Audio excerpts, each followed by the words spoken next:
trampas cromáticas son aquellas trampas que son funcionales por su color. Es decir, que funcionan en base a colores y que tienen un amplio rango de colores, lo cual cada color es más atractivo para un determinado grupo de insectos.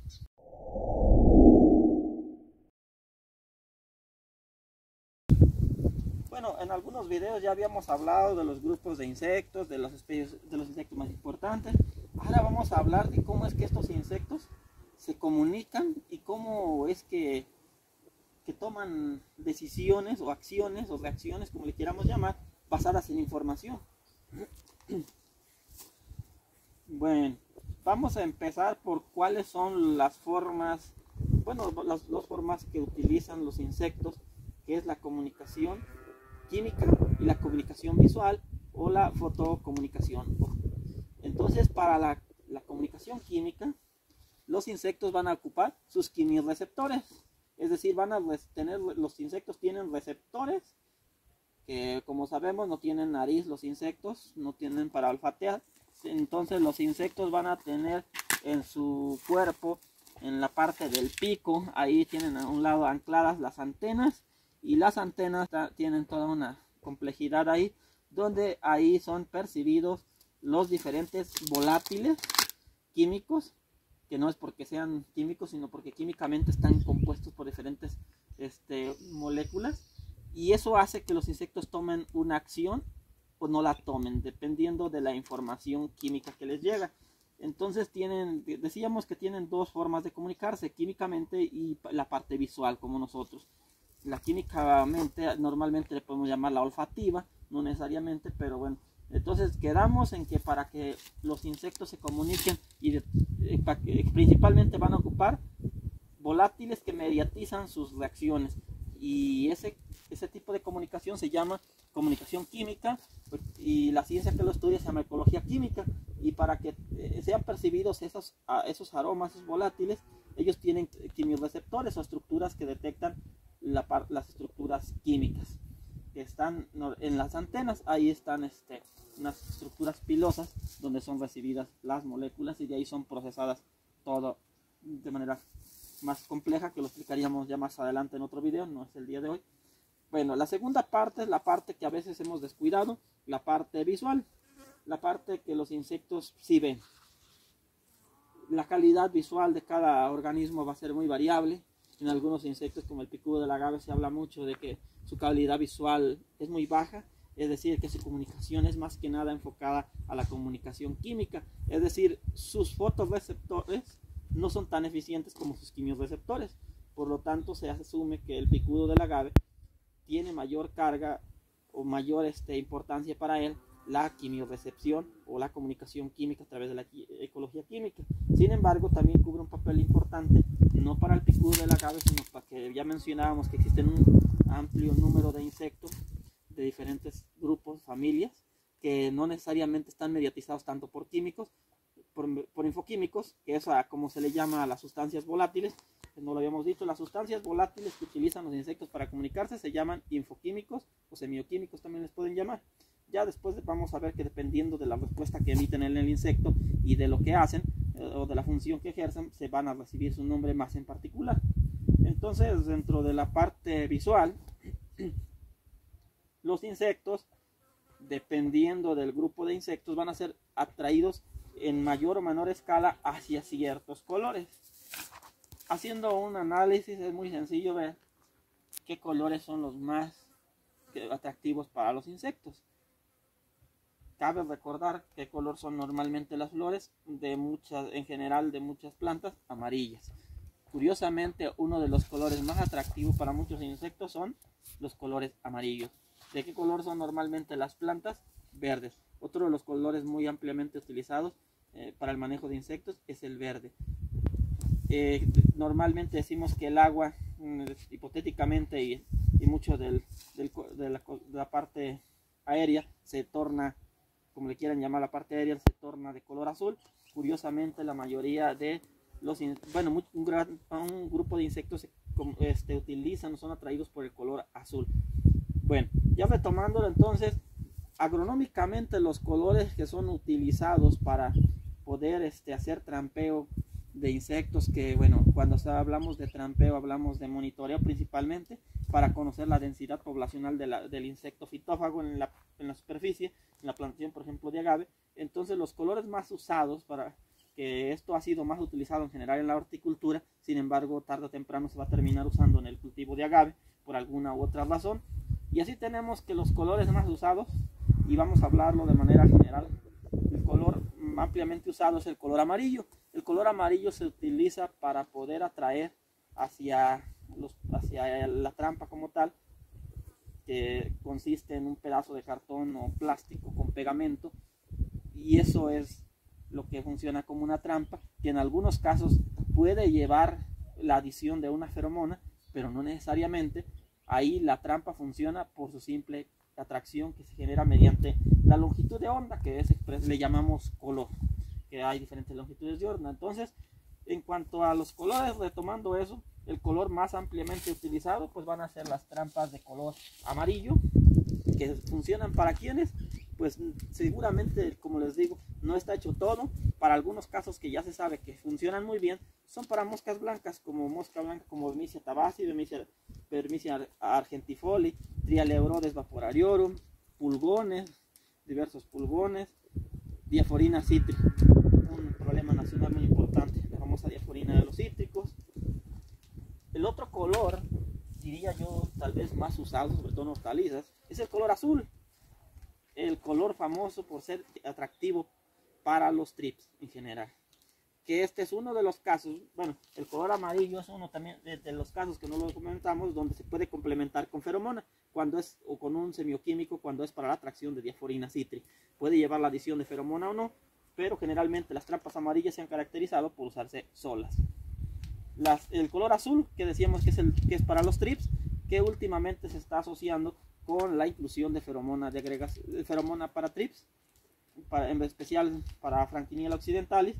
Y entonces, ahorita antes de seguir con los demás grupos, esto funciona de manera sencilla. Se cuelgan de las plantas que se tenga a proteger, y los insectos, dependiendo del color que sean las trampas, son atraídos hacia ella, chocan con ella, y debido a que trae pegamento por ambas caras, aquí se pueden contabilizar los insectos, los organismos, por pulgada cuadrada o por la unidad que ustedes decidan, debido a que muchos ya vienen por pulgada, fragmentadas, muchas trampas, pero no necesariamente todas. Existen rollos donde viene, que ustedes pueden elegir rollos de 100 metros por 12 pulgadas, es decir, de ancho 30 centímetros por 100 metros de longitud, y de esos rollos hay en color amarillo, hay en color azul y todos los demás colores que voy a mencionar, o hay bicolor, que es la combinación de cuando tienen una hortaliza y tienen trips y tienen moscas blancas, entonces optan por un bicolor, que de hecho esto es más común conseguirlo por rollos de 100 metros, y ahí ustedes cortan a la medida que ustedes deseen el tamaño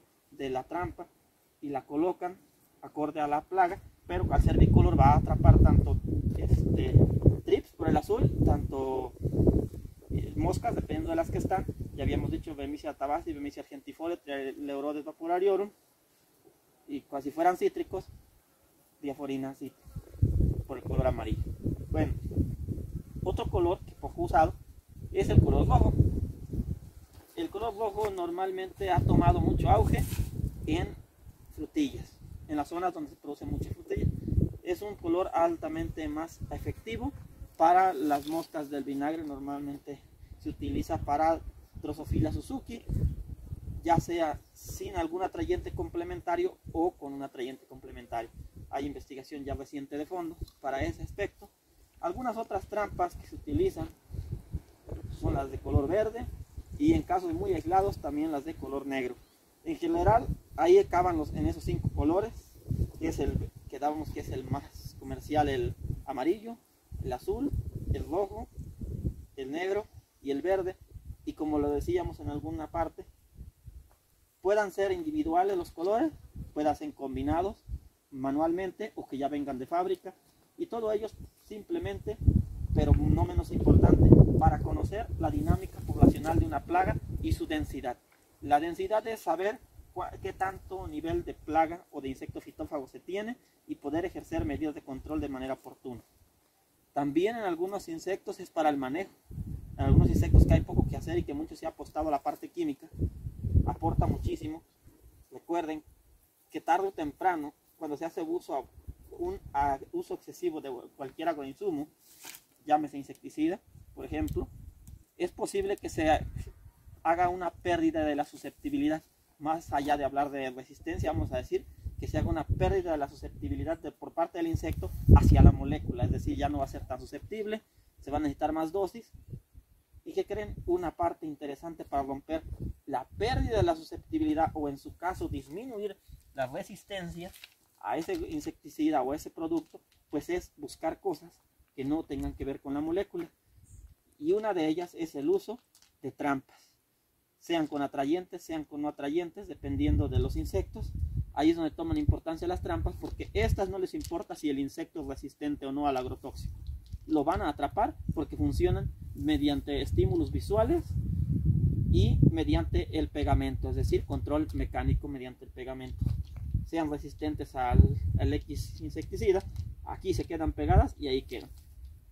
Ok, entonces quedamos hasta ahí. ¿Y a esto cómo le denominamos? Esto viene siendo trampas cromáticas. Tal vez por eso hubiéramos empezado por decirles que las trampas cromáticas son aquellas trampas que son funcionales por su color, es decir, que funcionan en base a colores y que tienen un amplio rango de colores, lo cual cada color es más atractivo para un determinado grupo de insectos. Dentro de las trampas cromáticas hay una división. Las trampas cromáticas que funcionan, podría haber más grupos, pero las que acabamos de hablar, y las que funcionan mediante el color y un pegamento, y que se pueden colocar, como lo voy a mostrar más adelante, de la planta dependiendo de la plaga a la que vamos a atrapar, dependiendo de sus hábitos y dependiendo del porte de la planta. Y el otro grupo que de cierta manera se utilizan un poco menos, pero también son muy útiles, que son las trampas cromáticas con agua. ¿Cuántos no hemos entrado a alguna huerta, alguna empresa o con algún agricultor, y vemos por la parcela bandejas sobre estacas o sobre algunas piedras, bandejas de plástico llenas con agua jabonosa? El agua jabonosa no es atractiva para los insectos. Simplemente están haciendo trampas cromáticas basadas con agua. Es decir, es el mismo sistema. Las trampas cromáticas van a ver que esas bandejas tienen colores atractivos, como el color amarillo, el rojo, el azul, y dependiendo de sus necesidades o insectos a atrapar, de ello va a depender el color de ese tipo de bandejas. Y lo que van a ver dentro de esas bandejas normalmente es agua jabonosa, pese a que en algunos casos ya se tengan algunos infoquímicos o semioquímicos, puede ser que ya los vean a un lado de la trampa con agua jabonosa, pero no necesariamente. Lo típico es de que todavía estamos en que la mayoría de esas trampas cromáticas son utilizadas y basadas únicamente en la atracción por medio del color. El mecanismo de aniquilación es mediante el agua, mediante retención. ¿Y por qué lleva el jabón? Ya lo hemos explicado en otros casos, pero lo vamos a decir, para romper la tensión superficial del agua y que los insectos no floten, sino que se hundan y se ahoguen. Hablamos de todo esto para trampas cromáticas, sean pegajosas, sean con agua. Estamos hablando generalmente de insectos pequeños, por ejemplo, ya lo habíamos dicho un poco, chicharras o cicadélidos, moscas blancas, pulgones, moscas del vinagre como Drosophila Suzuki. Sin embargo, ahí no acaba. Por eso les decía que es algo de lo que ya se conoce, que se ha documentado a lo largo de los años. Pero por ejemplo, un caso que se sale de ellos es que las trampas amarillas son muy utilizadas para el manejo del picudo del Chile, Antonomus eugeni, el cual es un picudo, dentro de los picudos pertenece al orden Coleoptera, y por ello se dan una idea de que si es coleóptero es de cuerpo duro. Sin embargo, relativamente con la mayoría, comparado con la mayoría de los demás picudos, pues diríamos que el picudo del Chile es relativamente pequeño. No pensaríamos en atrapar en estas trampas pegajosas al mayate prieto del cocotero, un animal de más de 1 pulgada de grande. ¿Por qué? Porque esto tiene sus límites. Esto se pega a mi mano, pero sin embargo tiene su potencial o su resistencia al pegamento no es tanta como para detener un insecto tan grande. Aún en el caso del picudo del Chile funciona. En el caso del picudo del Chile es la atracción visual hacia el color amarillo, pero está reforzada con una cairomona y una feromona, de lo cual eso es otra historia de otro video. Hasta aquí. aquí dejamos la parte de trampas cromáticas, las cuales se utilizan, decía, para detección, monitoreo y manejo de plagas, al igual que la mayoría de las trampas.